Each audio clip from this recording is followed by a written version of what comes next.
पता नहीं यार। जो एथनोबॉटनी है इसमें हम क्या करते हैं, जो आदिवासी होते हैं, क्या होते हैं, आदिवासी, आदिवासियों का जो उनका जीवन चक्र है उनका अध्ययन करते हैं अपन।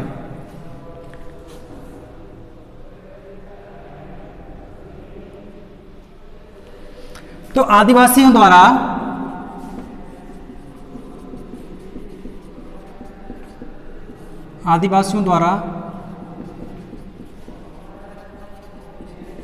उपयोग किए गए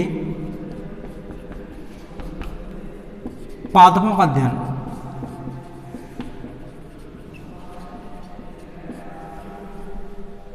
क्या कहलाता है, एथनोबॉटनी कहलाता है।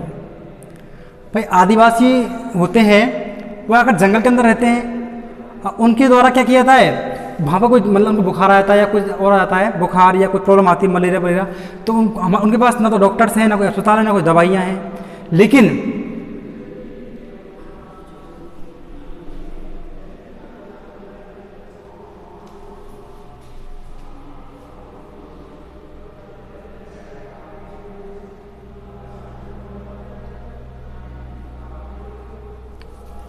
देखो, तो आदिवासी क्या करते हैं, उनके पास उनको ऐसे पादपों के बारे में पता है जो क्या करते हैं, तुरंत उनका इलाज हो जाता है। हमको तो पता है उन चीज़ों के बारे में, क्योंकि वो जंगल के अंदर रह रहे हैं, है ना। तो जंगल के अंदर रहने से उनको जो उपयोगी महत्व के पादप हैं उनको पता है उनके बारे में, तो वो तुरंत उपयोग कर लेते हैं। तो उस चीज़ को हमारी संस्कृति है उसको क्या कर रहे हैं, बना के रख रहे हैं, है ना। तो इसमें क्या कहलाता है, एथनोबॉटनी, अर्थात आदिवासी द्वारा जो उपयोग किए गए पादप होते हैं उनका अध्ययन करना क्या कहलाता है, एथनोबॉटनी कहलाता है। अगला है फ्लोरिकल्चर।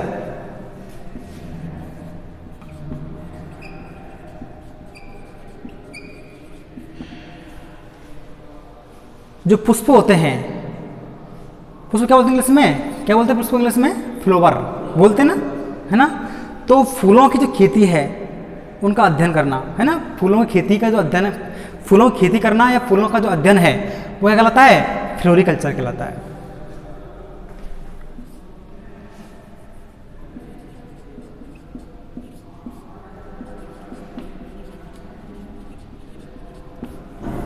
भाई फूलों की बहुत सारी वेराइटियां हैं, तरह तरह बहुत तरह के हैं फूल होते हैं, तो उनका अध्ययन करना क्या कहलाता है, फ्लोरिकल्चर। ठीक है। अब देखो ये सब सारा क्यों बता रहा हूँ आप लोगों को, ताकि आप इनमें से जाकर के किसी क्षेत्र में अपना जो भविष्य है उसको बना सकते हैं, है ना। आप क्या करें, खेती कर सकते हैं किसकी, फूलों की, तो अपन अपना जो जीवन यापन है वो आराम से कट जाएगा। आपको पता है सिटी के अंदर कितने जो फूलों की मालाएं बकती हैं, बहुत सारे फूल मालाएं बिकती हैं, भेंट आदि के देने के लिए बहुत सारे काम आते हैं। तो अपन अगर आपको ज्ञान होगा उन चीज़ों का तो आप आराम से अपना जीवन यापन उस क्षेत्र के अंदर कर सकते हैं, है ना, फ्लोरिकल्चर के अंदर। एम्ब्रोलॉजी, इसका अगर ज्ञान है आपको एम्ब्रोलॉजी के अंदर, तो क्या उससे क्या कर सकते हैं आप, MSc BSc या फिर और अच्छी जो इधर लाइन चिकित्सा लाइन है उसमें जा सकते हैं आप, है ना। तो क्या हो गई, फ्लोरिकल्चर हो गई। अगली है जेनेटिक इंजीनियरिंग। जो फूल होते हैं वो कैसे होते हैं बच्चों, सजावटी पुष्प बात चल रहे हैं अपन, है ना। सजावटी जो पुष्प होते हैं उनका अध्ययन करना क्या कहलाता है, फ्लोरिकल्चर कहलाता है। अगली है जेनेटिक इंजीनियरिंग।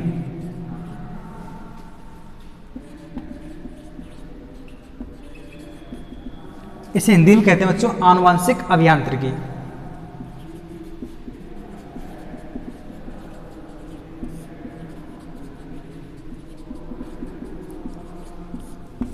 क्या कहते हैं हिंदी में, आनुवांशिक अभियांत्रिकी।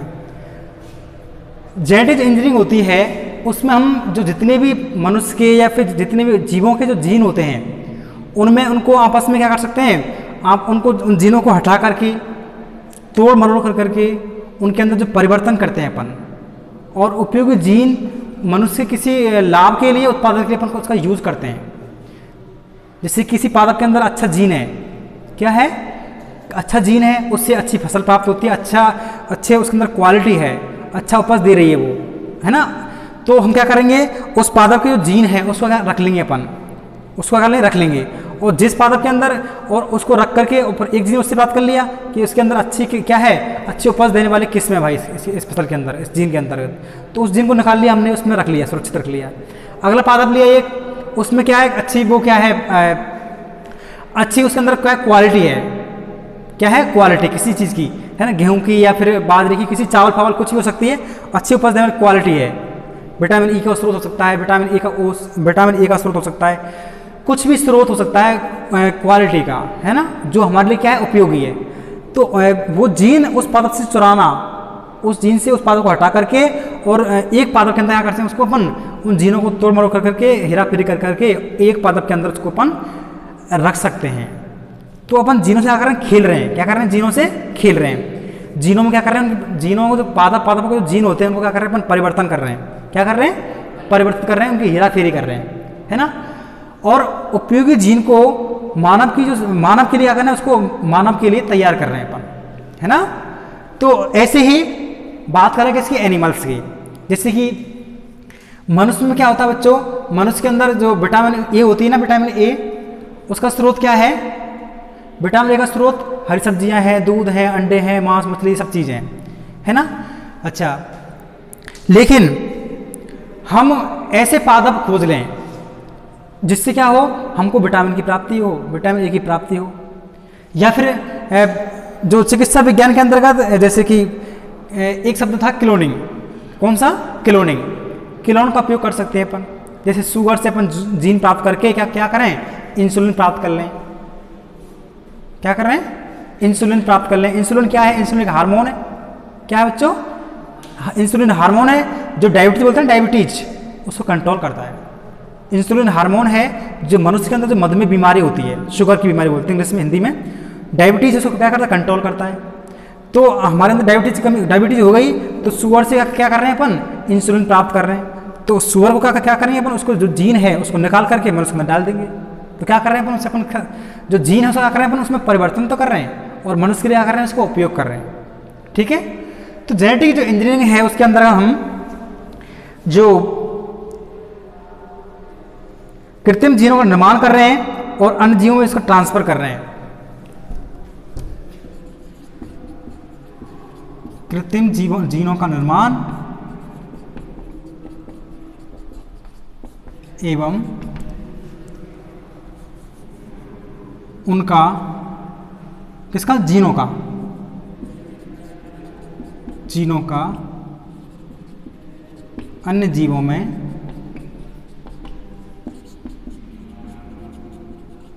स्थानांतरण कर रहे हैं। देखो हम मतलब कृत्रिम रूप से भी हम किसी पादप या किसी एनिमल्स का जीन लेकर के उसको उससे अपन अलग करके मनुष्य में डाल सकते हैं, या फिर अपन लैब के अंदर भी अलग से जीन तैयार कर सकते हैं। अब आप सोच रहे हो जीन क्या है, अब जीन बार बार नाम ले रहा हूँ मैं, जीन क्या है, जीन जो गुणसूत्र होते हैं ना अपन के, उस पर स्थित होते हैं। जीन कहाँ होते हैं, गुणसूत्रों पर स्थित होते हैं। अच्छा, जीन क्या करते हैं, जीन जैसे, और जीन पे क्या होता है, डीएनए होते हैं। जीन पे क्या होता है, डीएनए भी होता है, जो कहाँ होता है, किसी कोशिका के अंदर होता है डीएनए, है ना। जैसे कि हमारे जो माता पिता हैं, हमारी शक्ल उनसे मिलती है नहीं मिलती, हमारे बाल मिल रहे हैं उनसे, हमारी आंखें मिलती हैं, मिलती है नहीं मिलती, कुछ लक्षण हमारे उनसे मिलते हैं। तो वो कौन कर रहा है उनको रेगुलेट, वो जीन कर रहा है। कौन कर रहा है बच्चों, जीन कर रहा है उसको नियंत्रित, है ना। ये सब चीज़ें अपन बाद में डिटेल से पढ़ लेंगे, लेकिन थोड़ा पढ़ते दे रहा हूँ आपको मैं। जेनेटिक इंजीनियरिंग के अंदर क्या करते हैं, कृत्रिम जीनों का निर्माण करते हैं और जीनों का अन्य जीवों में क्या कर रहे हैं, ट्रांसफर कर रहे हैं, स्थानांतर कर रहे हैं। क्या कहलाती है वो, जेनेटिक इंजीनियरिंग कहलाती है। अगली है जेनेटिक्स, अगली कौन सी है, जेनेटिक्स। इसे हिंदी में कहते हैं आनुवांशिकी। क्या कहते हैं इसको, आनुवांशिकी। तो इसके अंदर जो आनुवांशिक संबंधी अध्ययन है,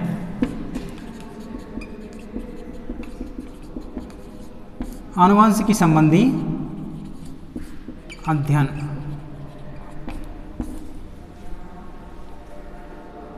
हेरिडिटी बोलते हैं वंशानुगति को। जैसे कि हमारे माता पिता, उनसे हमको क्या हुई, संतान की प्राप्ति हुई, मतलब हम खुद जन्मे उनसे, तो क्या हुआ, हमारे उनके पास क्या संबंध था, हमारे उनके अंदर कौन सा ब्लड ग्रुप है, रक्त समूह उनके अंदर कौन सा है, हमारे अंदर कौन सा है, और किस जीन की, किस लक्षण की उनसे हमें प्राप्ति हुई है, और कौन सा लक्षण हमको उनसे प्राप्त नहीं हुआ है, और कौन सा लक्षण हमारे अंदर अलग से जनरेट हुआ है। इन चीज़ों का अध्ययन करना क्या कहलाता है? जेनेटिक्स कहलाता है, आनुवंशिकी कहलाता है। ठीक है, तो आनुवंशिक संबंध होते हैं, उनका अध्ययन करना कहलाता है जेनेटिक्स या आनुवंशिकी कहलाता है। अगला है हेरिडिटी। वही शब्द आ रहे हैं बार बार घूम करके, हेरिडिटी। इसे बोलते हैं वंशानुगति। माता पिता से संतान के अंदर माता पिता से जो किसी लक्षण का माता पिता से संतान तक पहुंचना, किन्हीं लक्षणों का माता पिता से और संतानों तक जो वंशानुगति होती है उसे क्या कहते हैं? हेरिडिटी कहते हैं। ठीक है, अगला है मॉर्फोलॉजी। बहुत सारे विज्ञान है बेटा, बहुत सारे अध्ययन है। मॉर्फोलॉजी जीवों की जो बाह्य स्ट्रक्चर है, उनके आकार की क्या है, जीवों की आकार के संबंधी अध्ययन है ना। अपन बाहर से कैसे दिखाई दे रहे हैं, तो जीव क्या हमारी क्या है? एक मॉर्फोलॉजी है ना। जैसे आप बाहर से कैसे दिखाई दे रहे हो, आपकी क्या है? एक मॉर्फोलॉजी है बाहर से। तो जीवों की जो आकार की होती हैं, बाहर से कैसा दिखाई, उसका रंग कैसा है, रूप कैसा है ना, उसकी लंबाई कितनी है, मोटाई कितनी है, इन चीज़ों का अध्ययन करना क्या कहलाता है? मॉर्फोलॉजी। और मॉर्फोलॉजी किसी एनिमल की हो सकती है और किसी भी पादप की हो सकती है। ठीक है, तो मॉर्फोलॉजी जीवों की बाह्य आकार की का अध्ययन करना। बाह्य आकार की होती है, उनका अध्ययन करना क्या कहलाता है? मॉर्फोलॉजी कहलाता है। अगला है पीडोलॉजी। बहुत सारे विज्ञान है इनको। पीडोलॉजी इसमें आता है बच्चों मृदा विज्ञान। क्या था इसमें? मृदा विज्ञान का अध्ययन करना है ना। मृदा की संरचना, मृदा की संरचना, उसका संगठन, मृदा की संरचना, संगठन, निर्माण की विधियां।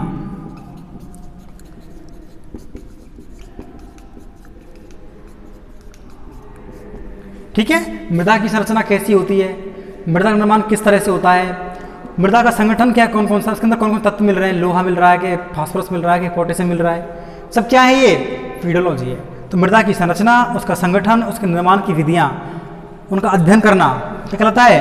पीडोलॉजी कहलाता है। अगला है प्लांट पैथोलॉजी।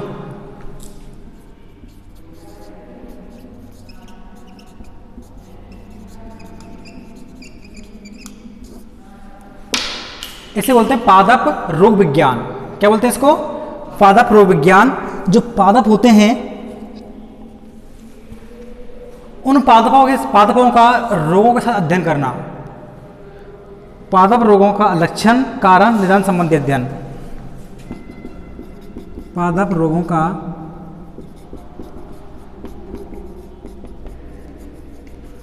के लक्षण, कोमा, उनके कारक, रोग के लक्षण, कारक आदि का अध्ययन करना। ठीक है भाई, पादप है, आप लोग देखते हो पादप के अंदर अपन खेती करते हैं तो उसमें क्या होता है? बहुत सारे कीड़े हो जाते हैं, लगते हैं कीड़े लग रहे हैं, गिडार लग रही है, लट से हिंदी में बोलते हैं, लट बोलते हैं उसको, है ना।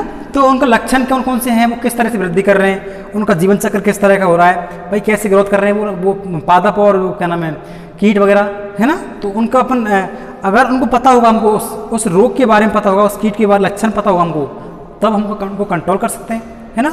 तो इसे बोलते हैं प्लांट पैथोलॉजी। पादप रोगों का लक्षण, उनके कारक आदि का अध्ययन करना, है ना। क्या कहलाता है? Plant pathology. एक और रहेगी इसमें निमेटोलॉजी। निमेटोलॉजी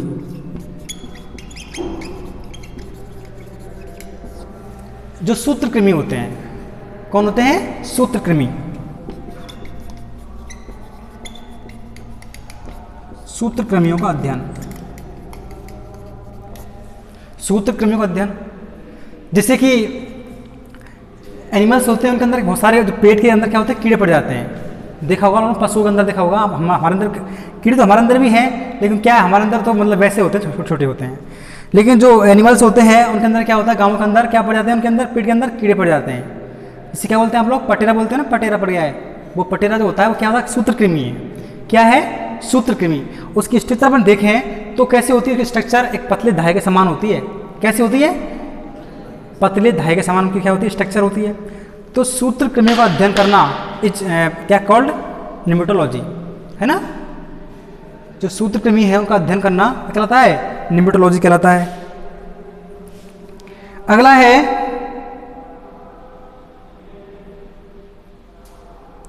पैलियोबोटनी। पैलियोबोटनी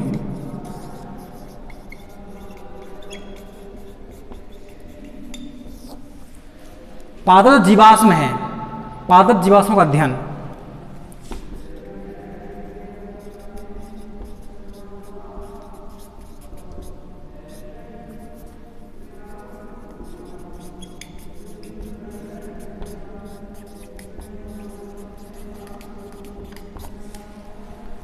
पादप जीवाश्मों का अध्ययन क्या कहलाता है, पैलियोबोटनी का। अर्थात जो पादप पहले मर गए थे, क्या हो गए थे, पहले पृथ्वी पर तो खूब पाए जाते थे, लेकिन वो किन्हीं कारणों से भूमि की उथल पुथल हुई या कोई भूकंप आया, कोई प्रलय आई, किन्हीं कारणों से वो भूमि के अंदर क्या हो गए, दब गए। क्या हो गए, दब गए। लेकिन उनके अगर उनका पृथ्वी की स्ट्रक्चर अपन खोदे अंदर से, तो उनके चिन्ह आज भी हमको दिखाई देते हैं। क्या होते हैं, आज भी उनके चिन्ह हमको दिखाई देते हैं। तो उसे कहते हैं पादप जीवाश्म। क्या कहते हैं उनको, पादप जीवाश्म बोलते हैं उनको, है ना। तो पादपों का जो जीवाश्म है उन्हें बोलते हैं बच्चों पैलियोबोटनी। कम से कम बोर्ड रखे हैं प्लांट फिजियोलॉजी, 24वें नंबर पर है प्लांट फिजियोलॉजी। पादपों के जो अंदर आंतरिक स्ट्रक्चर है, पादपों की जो शरीर की जो क्रियाकला है, उपापचयी क्रिया का अध्ययन। पादपों की उपापचयी जो क्रिया हैं उनका अध्ययन करना। पादपों उपापचयी क्रिया मतलब जैसे हमारे अंदर बहुत सारी उपापचयी क्रिया हो रही है ना, श्वसन हो रहा है, पोषण हो रहा है, उत्सर्जन हो रहा है, जनन हो रहा है, सब कुछ हो रहा है हमारे अंदर, वो सब क्या है, उपापचयी क्रिया होती हैं। और उपापचयी क्रिया के अंदर क्या करते हैं, हमको एनर्जी की जरूरत होती है। क्या होती है, एनर्जी की जरूरत पड़ी। आप लोग पढ़ रहे हो तो आपको क्या हो रहा है, एनर्जी की जरूरत तो है ना। तो हमारे अंदर क्या है, अंदर कौन सी क्रिया हो रही है, उपापचयी क्रिया हो रही है। इंग्लिश में कहते हैं इनको मेटाबॉलिज्म रिएक्शंस। क्या बोलते हैं इनको, मेटाबॉलिज्म रिएक्शंस बोलते हैं उनको, ठीक है। और भी है इनका, दिखाई था एक बार थोड़ा सा, रहने दो अभी बेटा, क्या और बताओ कल के लिए बताओ। और भी है सब शाखाएं, इसकी बहुत सारी शाखाएं। कितनी हुई है, 24 हुई है कम से कम। हाँ तो अभी 44 शाखाएं इसकी, 42-43। चलो मैं आज खत्म ही कर देता हूँ, चलो थोड़ा देर और बढ़ जाओ।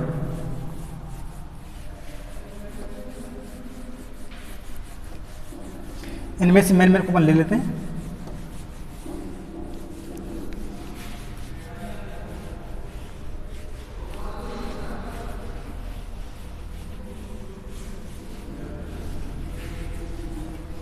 अगला है बच्चों प्लांट टैक्सोनॉमी।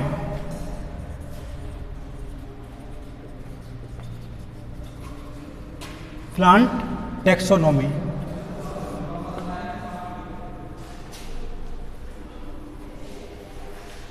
इसे हिंदी बोलते हैं पादप वर्ग की। क्या बोलते हैं इसको, पादप वर्ग की। चलो ठीक है ना, आप लोग जा रहे हो, चलो।